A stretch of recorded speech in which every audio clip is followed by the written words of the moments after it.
Today's video is a video with an afterlife revelation.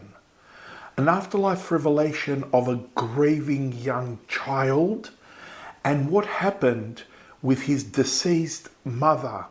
And at the very end of the miracle, we also have the intercession of Saint Nectario of Aegina. Along the video, there are some important points that I will need to stop to explain, like this Hiro monk does from Ayo Oros.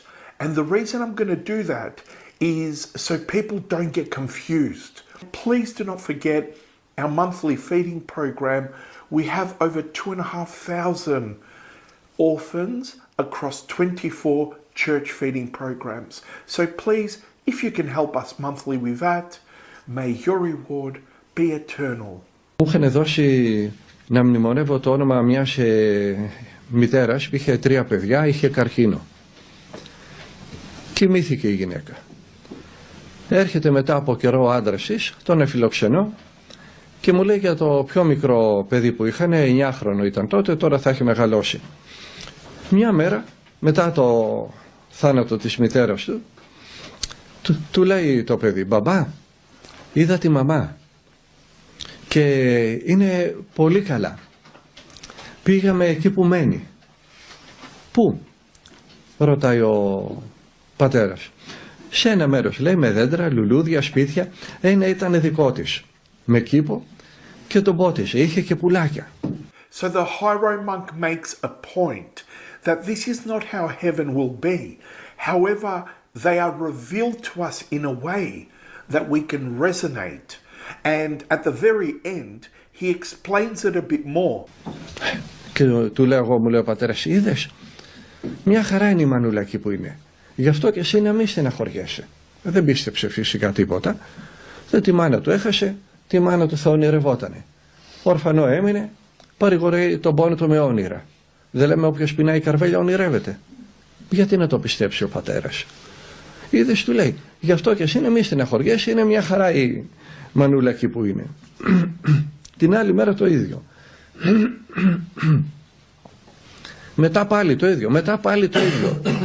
Οπότε λέει και εγώ άρχισα να παραξενεύομαι. Και από περιέργεια άρχισα να ρωτάω, έχει βουνά εκεί που είναι? Όχι, είναι όλα ίσια. Έχει ήλιο? Όχι, αλλά όλα είναι φωτεινά. Μετά από μερικές μέρες, δεν μπορούσε να καταλάβει ο πατέρας, βέβαια είχε παραξενευτεί από την επιμονή του ονείρου που δεν ήταν πια ένα όνειρο, αλλά κάθε φορά έχει διαφορετικά επεισόδια, δεν ήξερε τι να υποθέσει. Μετά από μερικές μέρες, μπαμπά, η μαμά με πήρε και με πήγε εκεί που είναι η γιαγιά και ο παππούς.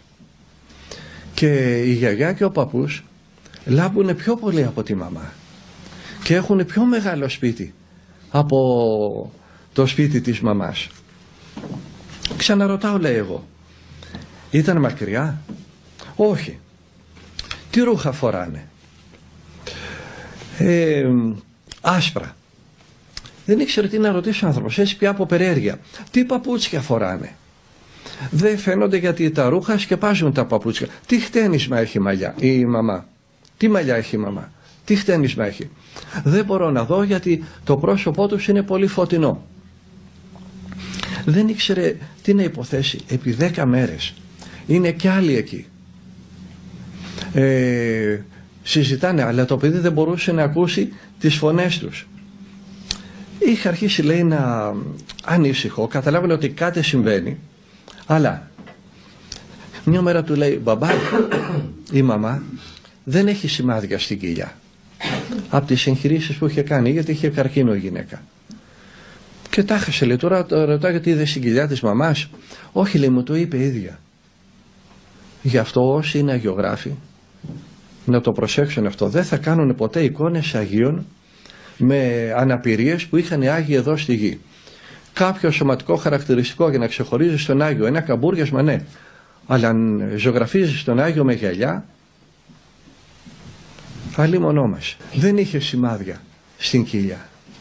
Μια μέρα, μπαμπά, η γιαγιά η Σταυρούλα Είναι πιο ψηλή από τον παππού. Ήταν πιο ψηλή από τον παππού. Εκεί λέει τα χρειάστηκα. Δεν την είχε γνωρίσει τη γιαγιά. Αλλά πάλι από μέσα του κλώτσαγε. Πώς να το δεχτεί? Μπορεί να το άκουσε, μπορεί να είδε καμιά φωτογραφία κάπου που εγώ δεν την ξέρω. Ναι, είναι πιο ψηλή. Την άλλη μέρα, μπαμπά, έχουν κι άλλο ένα παιδάκι μαζί τους. Εκεί λέει, άρχισα να καταλαβαίνω ότι κάτι συμβαίνει. Πώς ήταν? Πιο κοντά από μένα, με λαχρινό, με μαύρα ίσια μαλλιά.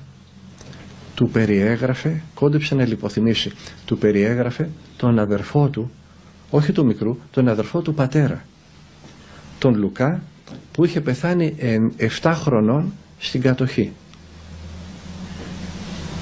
Ούτε ο ίδιος ο πατέρας δεν το θυμότανε καλά το αδερφάκι. Του περιγράφει το αδερφάκι. Πάγωσα, λέει, και δεν ήξερα τι να πω. Παραλείπω πολλά που μου είπε. Τον πήγα στον Άγιο Νεκτάριο συνέγινα. Βάζει ο μικρός το αυτί στον τάφο να ακούσει, όπως ακούνε θορύβους μέσα από τον τάφο του Αγίου. And what the elder explains here about the noises that you hear from inside the holy tomb of Saint Nectario, I had the great blessing when I went to Greece last year, 2025, I did a bit of a pilgrimage, and when I went there, I had the great blessing to experience this, and I have made a video about this, and I'll put all this stuff below in the description for anyone that may be interested to have a listen. Κοιμήθηκε. Ο Θεός το επέτρεψε. Βρέθηκε με τον Άγιο Νεκτάριο, να τον κρατάει ο Άγιος Νεκτάριος από το χέρι και τον επήγε στη μαμά. Και με είδε, λέει, η μαμά και ξαφνιάστηκε.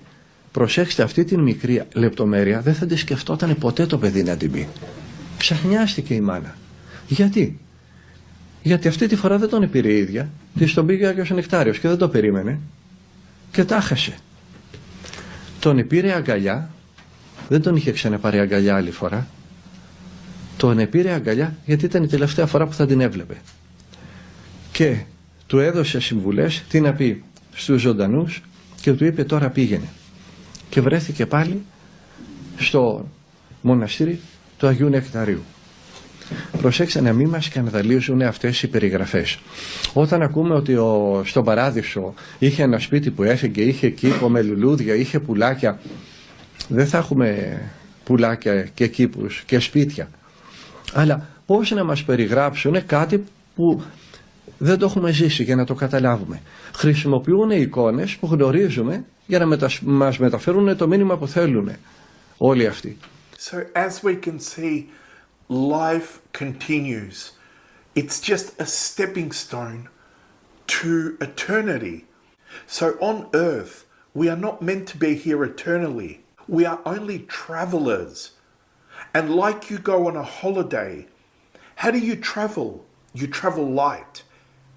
You don't take your cars and your houses and all your furniture.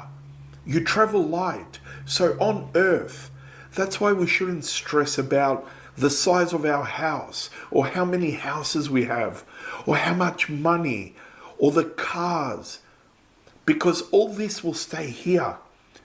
It stays here on earth. We don't take it with us. So we travel light on earth. We don't stress about earthly possessions. We should focus on the greatest bank. How do we focus on that? By doing charitable deeds, by giving to the poor. But also, don't forget, so we can reunite with our loved ones. We need to help our loved ones understand that we need to do our holy confession. We need to be in a repentant state. So when we depart this world, as we say, we go express up towards our Lord. And as I say to people, do not forget, when you lose a loved one, it is not goodbye forever. Think that they have gone to a holiday. Think they have gone to another country.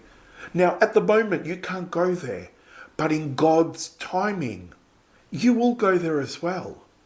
But what can we do so we can reunite, so we can be together eternally in this beautiful place called paradise. And we will never be perfect. So what we need to do, every time we fall, we get up, we do our holy confession. So that's repentance. Our sins get wiped out. We don't hide anything.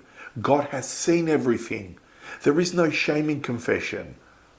The devil takes away the shame when we commit a sin. But when we go to confess, he puts the shame back on us with thoughts like, you can't say that to the priest. How are you going to look at him in the eyes? How is that going to come out of your mouth? These are all thoughts from the evil one. So what we do, if you're in that position, look down on the ground, close your eyes, look behind the priest, look at a particular point in the room, look at an icon. God has seen what you've done. He's just waiting for you to say, I'm sorry. I did the wrong thing. And that is confession. Taking responsibility and not making excuses in that room to justify our sin. Accept what we've done and repent. That way, one day, God willing, all of us, through the mercy of the Lord, we reunite with our loved ones. Like this boy, the joy of seeing his mother, his grandparents. Just imagine, we will all reunite, and this time eternally. So let's try and make things right here so we can reunite up there. If anyone wants a confession list, please, I'll put my email in the description as well. I will send you a confession list. It helps you prepare. And along with that, I'll also put the video that I said with what I experienced at the tomb of Saint Nectario in Egina, but also with our charities as well. So let's do good deeds. Let's invest in the eternal bank. So God bless you all. And as an unworthy sinner that I am, I pray for you all morning and night. God bless you and take care.